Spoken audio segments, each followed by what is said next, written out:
is Transparency International reported last month that Uganda ranks among the countries and territories where corruption is endemic, and of course what I have here is that 142 countries that are covered, 180 I must say. Last year it was disclosed rather that about 20 trillion Uganda shillings is lost to corruption through various platforms. Reports have shown that platforms, including the Karamoja parliamentary group, is now seeking concerted effort, especially in line with revelations of theft and misuse of iron sheets. This is the latest in a series of corruption scandals in the country, especially rocking the office of the Prime Minister. And in this particular case, in the dock is Minister Mary Goretti Kitutu, accused of diverting iron sheets, goats and food meant for people in Karamoja region. There's a lot that we can talk about in a preamble when it comes to corruption. Allow me introduce my guests for this discussion. On my extreme left is Jonathan Tabalanga, political commentator and senior lecturer who is doing inroads into political science. We do hope that very soon a PhD can come through so that we can know exactly how to navigate some of these challenges. Jonathan Tabalanga, many thanks for joining us today. Thank you. On his immediate right is Honorable Mike Sebalu, a former member of the East African Parliament, now President of the District Governor. Yeah. My apologies for the disposition. The President is the lower the Governor is a Governor of District 9213. That is work in Rotary. There's a lot that is going on there. And of course, on his right and my left is Dr. Joseph Tindiebwa, public management expert and political commentator. Right now, the gentleman I am not even allowed to be on set if I weren't a moderator. Oh, no, you're still the best. So, I would like to begin with you, the public management expert. What we see as corruption in the country is a case of everything going wrong when it comes to management of public resources by ministers, government officials. Increasingly, the society or the people are beginning to be agreeable to corruption in the way they also approach service delivery. They think giving kickbacks is okay. Just give us your overview of where we are right now in terms of efforts to reverse what is no doubt an ugly spectre. Thank you, sir, and the dear viewers, good morning. My name is Dr. Joseph Tindiebwa, as we said it rightly, and part of what I would like to refer as a connection to the overview, I worked as a former principal policy analyst at Parliament of Uganda. Yes. And there are some of these issues who could emerge from time to time, especially writing on alternative policies that can address some of these existing gaps, including the public management sector, of which now, this morning, we are dealing with the issue of corruption. That's right. And one of the pertinent issues that we need to reflect on as a country is that, yes, we agree that we are building a nation, but the foundation, if we are truly ready to be referred as patriots who love our country, there are some of the issues that we cannot leave just aside. And with this report, which has been given to us by the Transparency International, is not new. It has been carrying on and on, over and over again.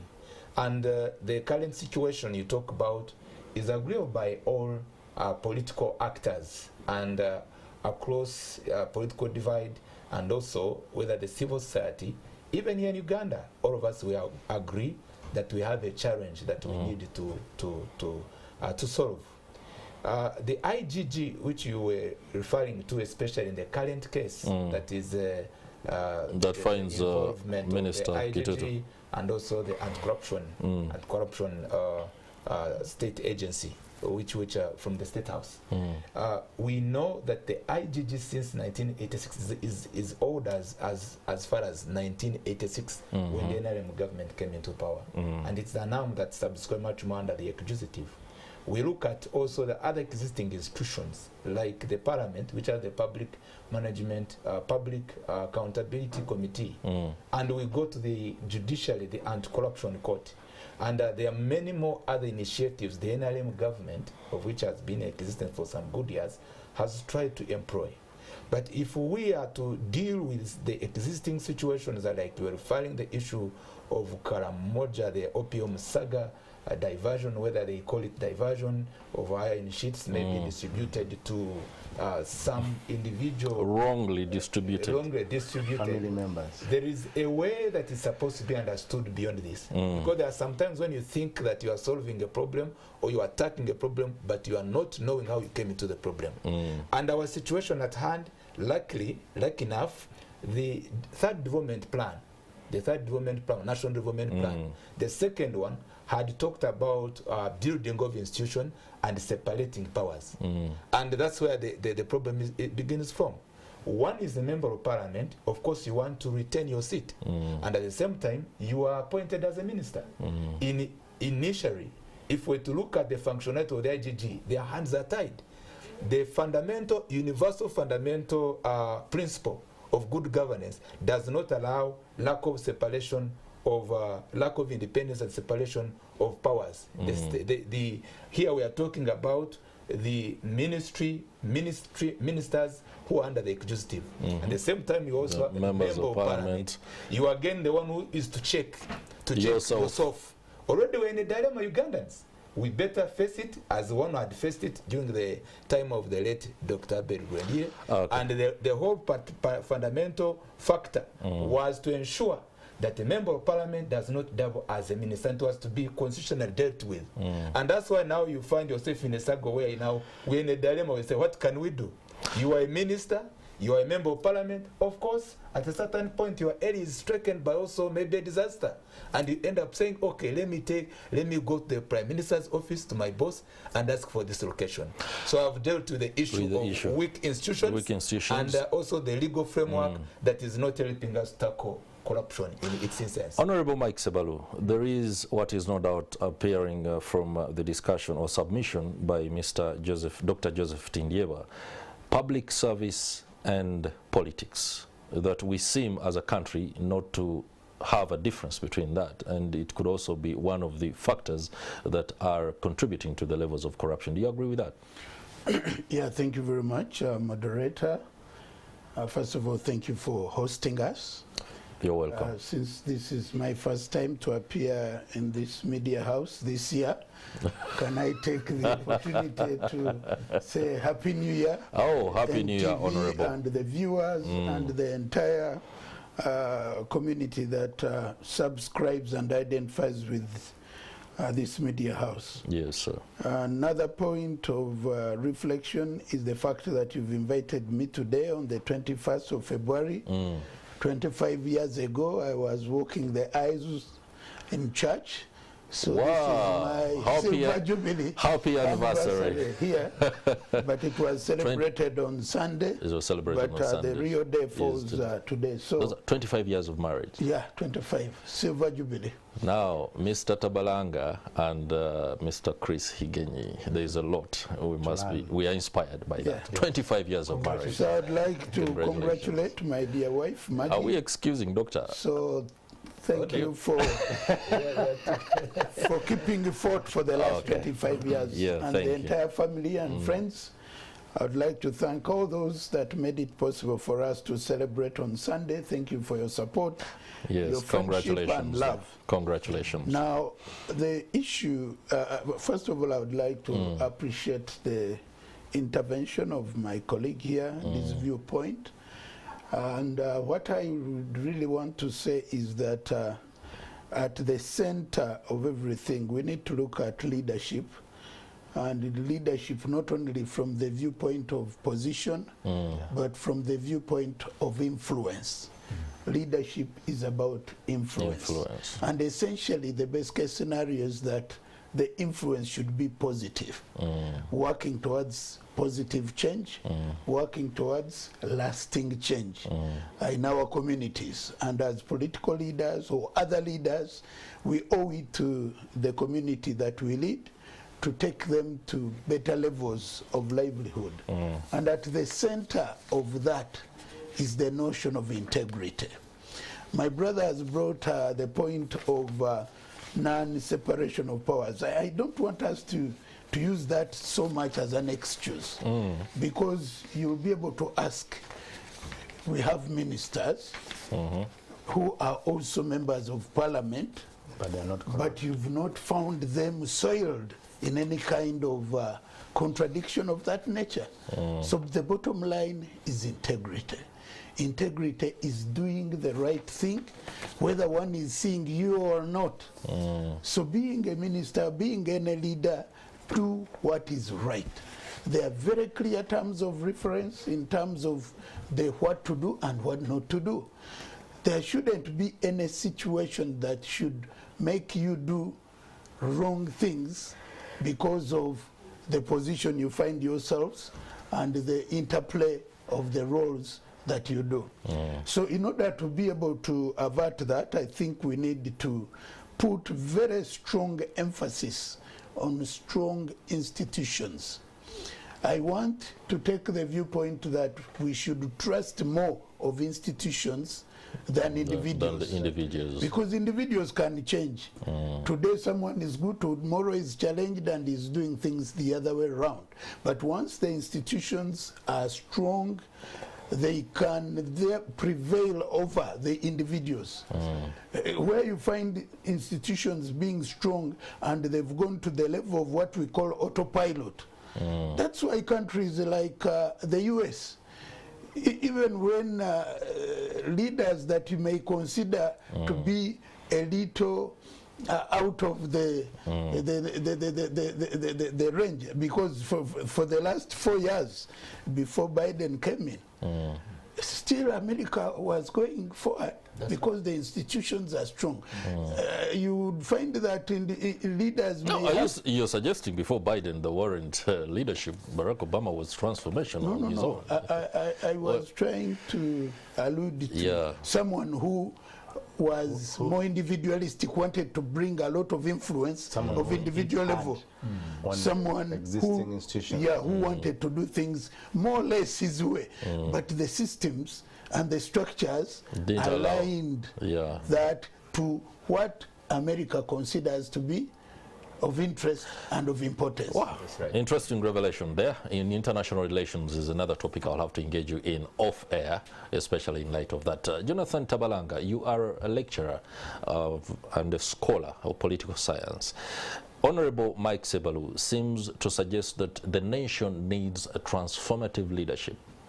Leaders who are able to step out of the frame, look at the picture that is governance, and then seek to make it better for those that will come after them in order for us to achieve the autopilot mode when it comes to how we run our politics. Is that even possible in our setting? Thank you, Chris, and thank you to my colleagues. Well, leadership, as he says, the Honorable Sebalu, is extremely, very important.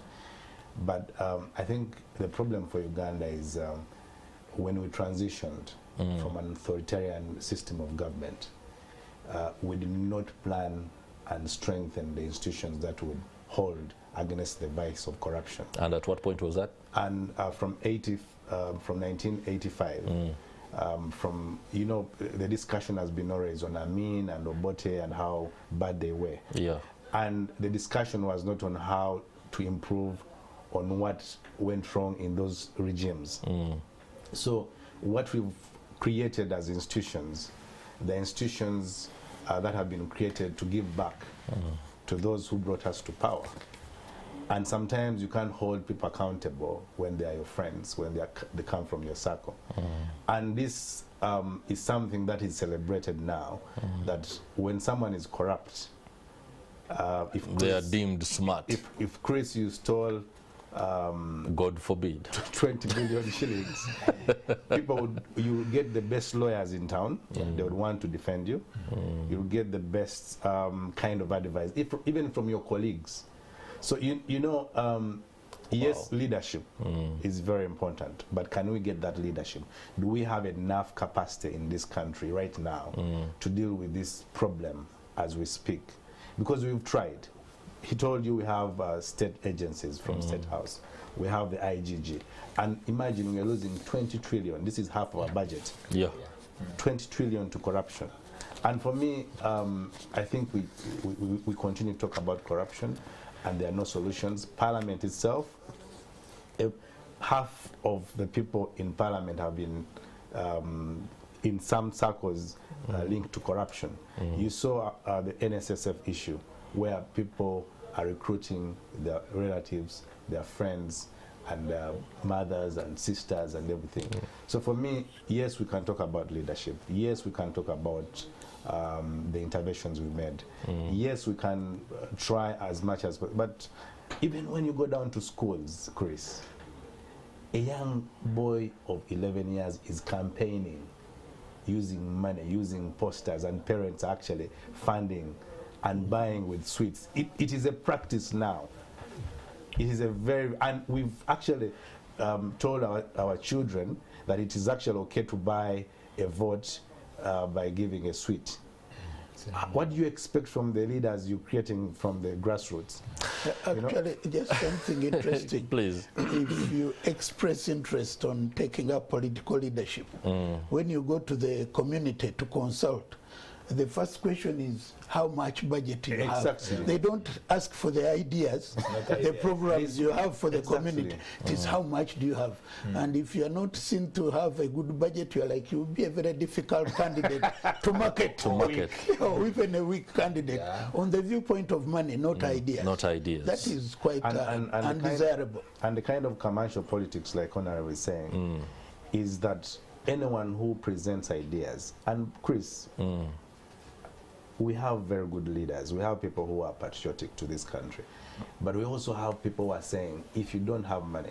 That's why after elections, the banks will feast on every property that was auctioned or that was staked in the, because people think that money really is the driver to someone getting a position either in Parliament, or even when you want to be a minister. Someone hinted here that people would try and speak to the president and those ones who know the president so that they become ministers. Just imagine the iron sheets.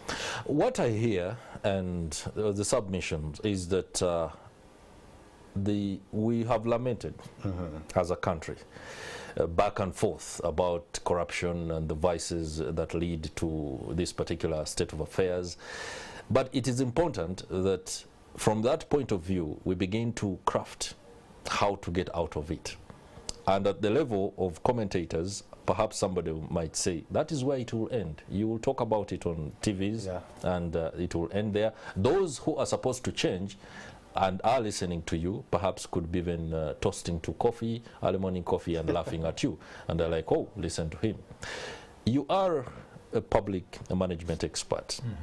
Uganda finds itself in a very tight position. Corruption is, the levels are untold. The leaders are seemingly comfortable to perpetuate this kind of scenario. The people are powerless to do anything about it, because at the end of the day, food security is at the core of the problems. People want to eat fast before they can have the energy to complain about anything. What are the solutions that experts like you are working on within your circles to be able to roll out? First of all, we established some policies in place as a country, including the constitution, which at a certain point was admirable as the best constitution, but now which is having some kind of challenges. Automatic challenges, we cannot depend on that one. And if we are to go with that kind of discussion and we be realistic to achieve what we intend to achieve, we go back to our legal framework that is going to ensure that if, for instance, we have decentralization policy, but right now, sir, the institutions we are talking about and the policy in place. We shouldn't be seeing a minister is the one lobbying for iron sheets, is taking them to a district. That is the law of the cow. Initially, chief administrative officer. But the decentralization policy, a very good one, all over the country. Countries in the East, Western Europe, and even Eastern Europe, they do appreciate the law of decentralization in promoting accountability and transparency. And basically also service delivery, taking the service to the people. So if Uganda, we have to be genuine with ourselves, we better go back to our basics, not just pretending, but we face the reality. You cannot weaken decentralization, these district local governments in a place. At a certain point, I was an assistant chief administrative officer, and you are not locating them resources that can enable them to be taking care and identify the priorities in terms of the planning process. And District A, Karamoja, District B, maybe Kakumiro, will be knowing that we need this maybe supply of iron sheets. And finally, it is captured in the very development plan up to the national level. Finally, the allocation will be determined by the existing policy, as we're talking about all of it, not individuals. That's number one. Then number two, we must be, we talked about the influence of leaders. I don't desire to be that's talking about the head of state, but the head of state is still having a responsibility in this matter as the head of the executive. He is the executive, he is the commanding chief. When the NRM government have been analyzing all this, came into power, he had a determination, and we appreciate him so much, to fight against insecurity. When he puts his foot on the ground, and we now don't have any political insecurity. I am still convinced at this time when we are appreciating some of the achievements as a country, either that have been scored, but now also scared the achievements we would have achieved that are being all of them soiled because of corruption. And this is the way of this problem. So the political will is very much more important. Countries, we refer to China, we refer to Singapore, we refer to Malaysia, we refer to Philippines. By the time to whip out corruption, it became the way how His Excellency the President, the NRM government, when they said, we don't want loads of resistance in this country, we must finish them off. That was the language. Honorable, so that commitment is needed, and I know, if that commitment is taken over from the President, the Prime Minister, the Chief Whip, and the whole system, and all of us Ugandans, we can finish up corruption. It is possible. I may be wrong, and Honorable, you can correct me on that. You spend a little bit more time than any one of us in the corridors of political power in this country. You're a former member of parliament of the East African community. You've contested before for the constituency, is it within Nangabo? No, I was MP for you were MP for Busiro East. Yes. So you've spent time in the corridors of power. When you hear Dr. Tindewa talk about the case of the Philippines, Singapore, the other countries or their case studies are effectively cases of benevolent dictatorship. A person who came into power and understood that they are not going to appeal to people in order to change mindsets, but they're going to roll out specific policies to ensure that they create a new culture of public service. And it was successful, especially in the likes of Singapore. Do you think President Yoweri Museveni, despite the energy, the enthusiasm that brought him to power in 1986, and the demonstration that he gave, especially during the swearing in on the steps of Parliament, has been eroded, and he can no longer be the benevolent dictator that he ought to have become? Yeah, thank you very much for that dimension. I really want to say that the President, as head of state, has a responsibility. But I think it would be too much to imagine that that has to be undertaken by the President alone. It is to do with the entire framework and the system of play. The leadership has created institutions, and he ably highlighted many of them, including even one in State House to supplement and complement other institutions. like even the case we are now handling, we are discussing of the iron sheets. Yeah. You'll appreciate that the State House Anti-Corruption Unit is at the center of follow-up on this matter. So the president has that role, and I think he has played it within the framework. But I think we need to also look at the other institutions. For instance, the corrupt, like my brother said, will get the best lawyers in town, and once cases are put before court, you find these cases can't proceed to levels that would be most beneficial. Many of them have always gotten away with it. And it is commonly said that once you have money, you can always get your way around anything. So there are those intrinsic challenges that you can't use force or any form, because, for instance, if someone has not been found guilty, and yet all available evidence is that someone stole money, but the court have found him innocent, going beyond that may rather be a little difficult. So fighting corruption, essentially, definitely the leadership should take lead, but it is a collective responsibility. I think it begins by self-reflection amongst all of us, because I've seen cases where young boys and girls just from university in their 30s, he's driving a top of the range car, he's built a mansion in the village, but no one is even questioning how one has made it good so fast. But you find if some religious leaders are visiting the village, lunch will be served at this young man's place. A lot of goodies are available. No one is even questioning. And if you went to school with that young man, and for you, you are trying to be the formal person, you are making your steps formally without, and it's like Oyoyatusala. That one is a loss. You know that, and this is motivation to this kind of practice. So the moral fiber across the country needs to be also revisited in terms of this. But one thing we should not negate, the role of leadership. What I want to see happening, I think we need now to ask, what is it that is working? What is it that is not working, and why? What is it that we can do differently? Because leaders at any level should be beyond suspicion.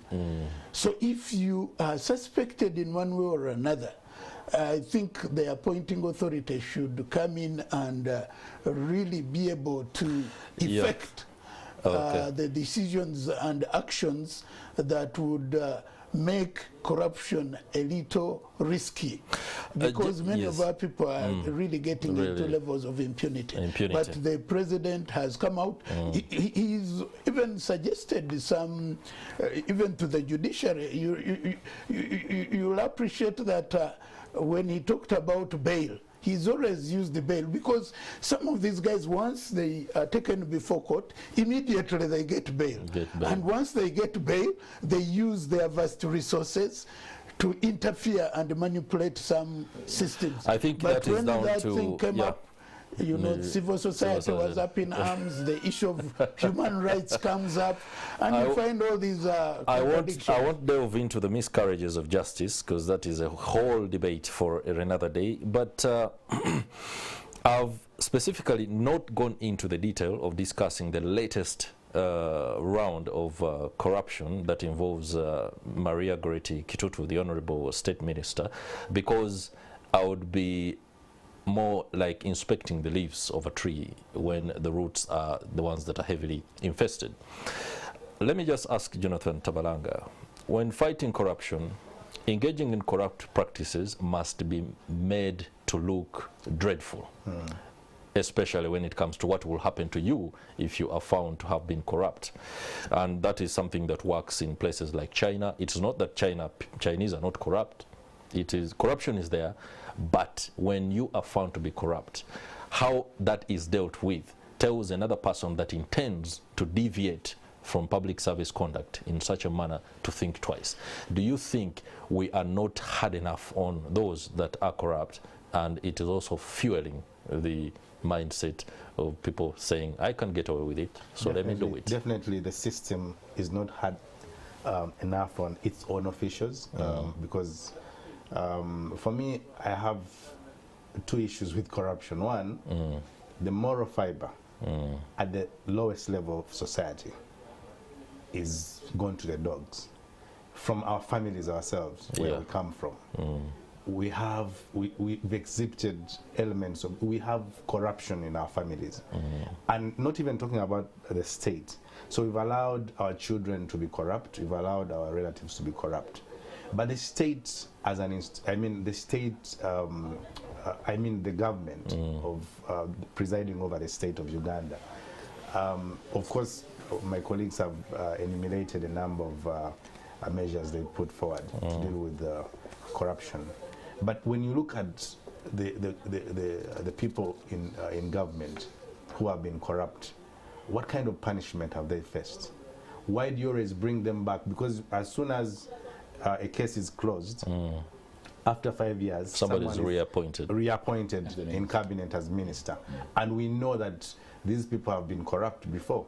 So for me, I think the Singapores of this world, the Philippines of this world, China, the examples, you talk about benevolent dictatorship. And I think it's very important that a leader asserts himself or herself on those who endemic to, corruption. So for me, first of all, we know, Chris, that quickly corruption crashes progress. And the enablers of progress, including democracy, including security, including development. Right now, the insecurity you see, it is because of corruption. All right. The lack of progress is because of corruption. Democracy cannot exist in a corrupt society. That's true. Gentlemen, this discussion can go on for hours, days, and of course it will into the years to come until solutions can be arrived at, including measures that ensure that acts of corruption and vices that contribute to it are dealt with. So we do appreciate your insights into this, and we do hope those that are the powers that be can take these perspectives and be able to work on them. Dr. Joseph Tindyeba, many thanks for that. Honorable Mike Sebalu, many thanks too. And of course, Jonathan Tabalanga, we do appreciate that perspective. Now,